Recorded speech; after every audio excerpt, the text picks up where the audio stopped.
জয়, হঠাৎ চালের দাম বৃদ্ধির কারণ হিসেবে ব্যবসায়ীরা কি বলছেন?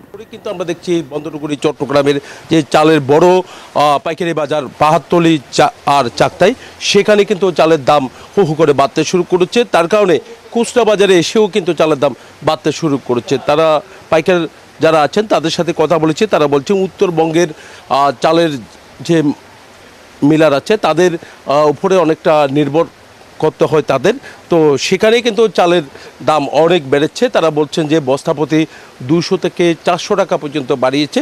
সবচেয়ে বেশি দাম বেড়েছে আমরা দেখতে পাচ্ছি জিরাশালের বস্তাপ্রতি বেড়েছে 300 থেকে 400 টাকা পর্যন্ত। আর মোটা সন্না সেদ্ধ 100 থেকে 150 টাকা 200 টাকা পর্যন্ত বাড়িয়ে দিচ্ছে পাইকারি বাজারে। আর খুচরা বাজারে এসে কিন্তু এই চালের দাম আরও বেশি বাড়ার কারণে কিন্তু এখানে যারা বাজার করতে এসছেন যারা ক্রেতা, তারা কিন্তু হতাশের কথা বলছেন। অন্তত চালের দামটা যদি একটু সহনশীল হয় তাহলে তাদের জন্য সহজ হয়। কিছুদিন আগে চালের দামটা কিছুটা কমেছে, যেহেতু বড় ধান উঠেছে, বড় ধানের চালও কিন্তু বাজারে আসতে শুরু করছে। ঠিক এই মুহূর্তে চালের কোনো সংকট কিন্তু বাজারে থাকার কথা নয়। এখনও কিন্তু দেখা যাচ্ছে কোনো চালের কোনো সংকট দেখা যাচ্ছে না। তবে বস্তা বস্তা চাল থাকলেও চালের দামটা কিন্তু বাড়ছে। এখানে যারা পাইকার আছে তারা বলছেন যে উত্তরবঙ্গের চাল সিন্ডিকেটের হাতে কিন্তু জিম্মি তারা বলছেন সেই জায়গায় অভিযান যদি করা হয় তাহলে চালের দাম দেশ জুড়ে অনেকটা কমবে বলে তারা মনে করছেন। এই ছিল আমার এখানকার সর্বশেষ। ফিরে যাচ্ছে আমার সহকর্মী অপেক্ষা করছে কুষ্টিয়া লালনের কাছে। চট্টগ্রাম থেকে যেমনটি জানিয়েছিলেন, আমি এই মুহূর্তে রয়েছি কুষ্টিয়ার পৌরবাজারে এসে ব্যবসায়ীদের সাথে কথা বলেছি।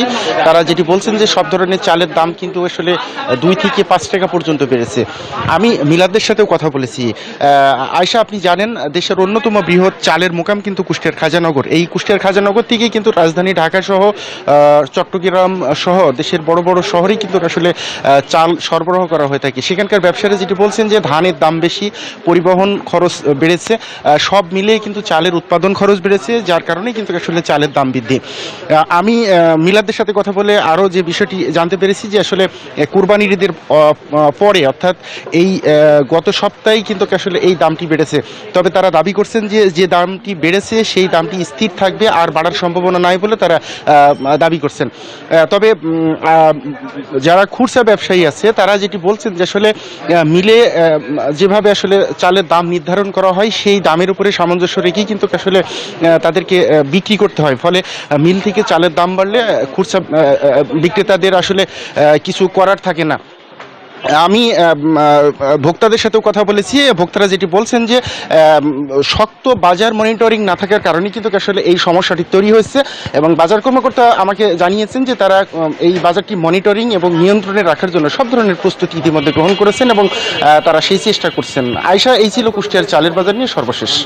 বান্ডেল থাকলে প্রতি সেনমানিতে টাকা বাঁচবে। বিকাশ সেনমানি বান্ডেল কিনে জিতুন প্রতি লেনদেনে।